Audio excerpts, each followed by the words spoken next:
논의에 대해 자세히 알고 싶다면 이 영상 하나로 끝입니다.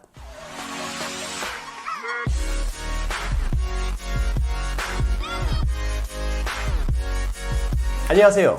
행복한 지니어스 강입니다. 논의. 미란다커가 20년간 먹었다고 이야기하고 난 뒤 너무도 유명해진 식품입니다. 미국에서 이미 열풍이 한번 크게 일었었죠. 우리나라에서도요. 만병통치약처럼 알려져서 실제 어떤 효과가 있는지 도무지 알 수가 없습니다. 다 좋대요. 이런 종류의 식품들이 다 그렇죠. 먹으면 피도 맑아지고 암도 낫고 면역력도 올라가고 변비도 없어지고 등등 온갖 종류의 이야기가 난무합니다. 그래서 도대체 어디 쓰는지 실제를 알 수가 없습니다. 여러분도 그렇지 않으세요? 논이 좋다고 이야기는 많이 들었죠. 논이 어디에 좋아요?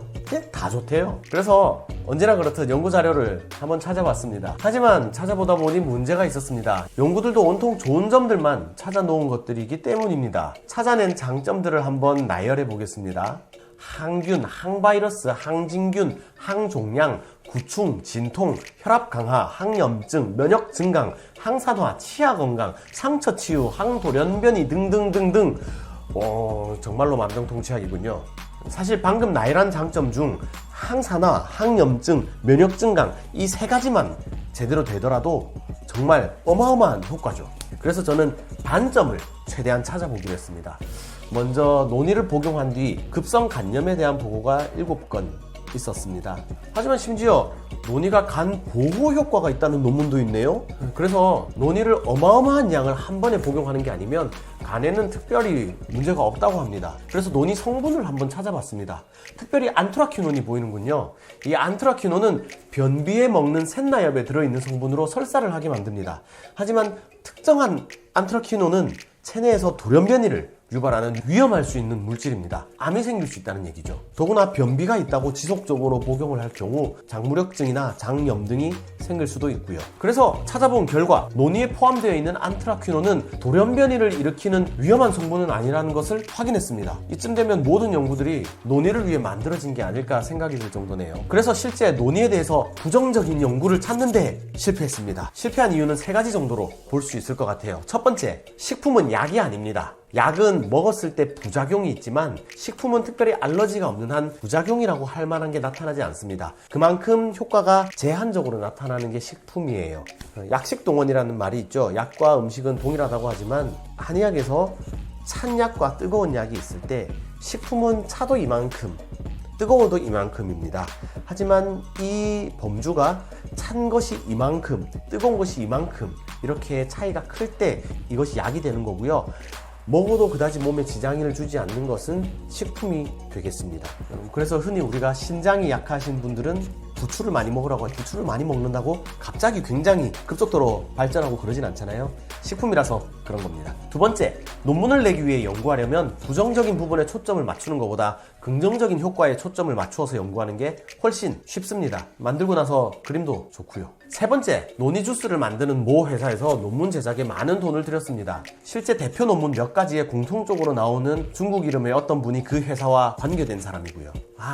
그렇군요. 일단 논문을 통해서 논의의 부정적인 효과를 찾는 데는 실패했지만 그래도 논의를 먹을 때 정말로 기본적인 주의사항을 말씀드릴게요.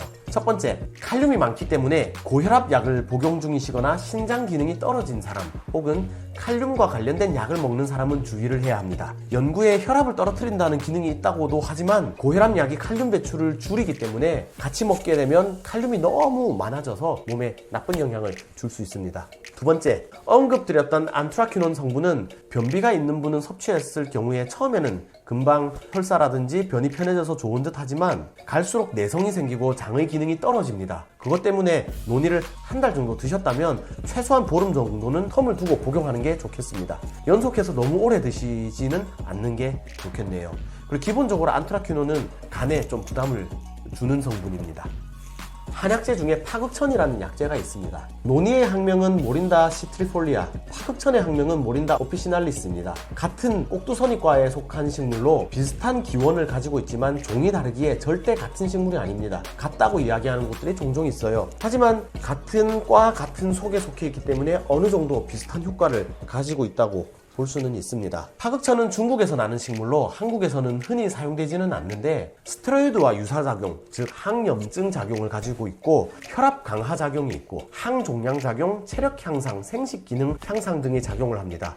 논이와 비슷한 느낌이 조금은 있네요. 하지만 말씀드렸듯 절대 같은 식물은 아닙니다. 보양약이라는 것에 속해 있어서 녹용처럼 양기를 올려주는 약재라고 기본적으로 생각하시면 되겠습니다. 이쯤 되면 논이에 대한 설명은 거의 다 드린 것 같습니다. 최근 논이가 쇳가루를 가지고 있다. 그래서 이렇게 회수도 하고 여러 가지 이슈가 있었는데 특성상 어떤 식품이든 가루를 낼 때 롤러를 통과하다 보면 약간의 쇳가루가 발생하게 됩니다. 이후에 이것을 금속 이물 제거 과정을 거치게 되면 문제가 없는데 너무 논이에 대한 인기가 높다 보니 무분별하게 만들어서 문제가 좀 생겼던 것 같습니다. 즉 가루가 아닌 논이 제품은 크게 상관없고 지금은 그 이후로는 지금은 대부분 다 개선되었을 테니 크게 걱정하시지 않으셔도 될 것 같습니다. 논이의 단점을 어쨌든 찾아보려고 했는데 쉽지가 않았네요. 네, 정리해 볼게요. 일단 찾다 보니 너무 효과적이라서 왜 안 먹을까 싶을 정도로 긍정적인 연구 결과가 많았습니다만 간 기능이나 신장 기능이 저하되신 분들은 조심하시고요. 너무 한 번에 오랫동안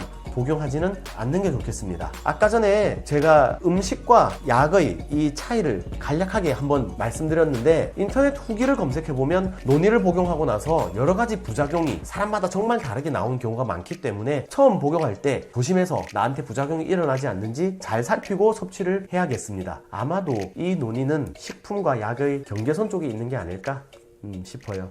좋아요와 구독하기로 저와 친구가 되어주세요. 오늘도 끝까지 봐주셔서 감사합니다.